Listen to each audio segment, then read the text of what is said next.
Doctor, ఇదెక్కడ అన్యాయం? Patient తో టచ్ వాళ్ళకి కూడా బిల్లు ఇస్తారా మీ హాస్పిటల్లో? నువ్వు ఉండవా వెంకట్రావు, ప్రతిదానికి తుత్తరపాటు. నేను కనుక్కుంటా ఉండు. నర్స్, మన వెంకట్రావుతో టచ్ వాళ్ళకి కూడా బిల్లు వేశారట, ఏంది సంగతి? ఓ అట్నా, సరే సరే. ఏమో వెంకట్రావు, ఎందుకే నీకు అంత తొందర? నీతో పాటు మీ బామ్మడి తెచ్చినాడు కదా, నీ బిల్లు తీసుకుపోయి నర్సు మీ బామ్మడి చేతిలో పెట్టిందట. ఆ బిల్లు చూడగానే కళ్ళొడి కింద పడ్డాడు. తలకి బొక్కెడింది, 5 స్టిచెస్ పడ్డాయి. అదే దాని బిల్లు. ఏంటి డాక్టర్, స్టిచెస్ కూడా మరీ అంత బిల్లా? ఇదిగో వెంకట్రావు, అవి స్టిచెస్. నీ చొక్కాకు స్టిచ్చింగ్ చేసినంత ఈజీగా స్టిచెస్ చేయలేరు.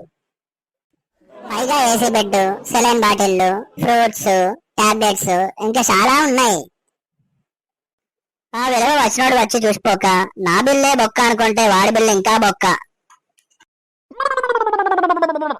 ఏ బాబు, ఎందుకు ఎడతాను? నీ ప్రాబ్లం ఏంటో చెప్పు ఫస్ట్. డాక్టర్, ఒక వారం రోజుల క్రితం బాగా జ్వరం వచ్చిన మీ దగ్గరికి. ఇంకా తగ్గలేదా? జ్వరము తగ్గింది, దాంతో పాటు నేను కూడా తగ్గాను డాక్టర్.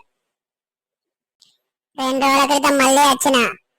అస్సలు శాతనైతలేదు, బాగా నీరసంగా ఉన్నదని బాలంటానికి రాసిచ్చాడు డాక్టర్. బాలంటానికి తాగినా అట్నే నీరసంగా కనబడతాను.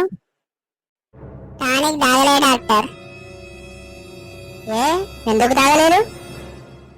టానిక్ మూత తీయడానికి కూడా బలం లేదు డాక్టర్. నర్స్, ఒక పేషెంట్ పంపిస్తున్నా, అడ్మిట్ చేసుకోండి. వీడేంటి కమలాసన్ కంటే ఎక్కువ యాక్ట్ చేస్తున్నాడు? చెప్పండి, మీ ప్రాబ్లం ఏంటి? కాకా హోటల్లో బిర్యానీ తిన్నా డాక్టర్. అప్పటి నుంచి రకరకాలుగా ఉంటుంది. ఫుడ్ పాయిజన్ అయినట్టున్నది, అడ్మిట్ చేసుకోండి డాక్టర్. గంట క్రితమే ఓ పేషెంట్ అడ్మిట్ అయ్యాడు, బెడ్లు ఖాళీ లేవమ్మా. పర్లేదు డాక్టర్, మా ఇంటి దగ్గర నుంచి బెడ్ తెచ్చుకుంటా.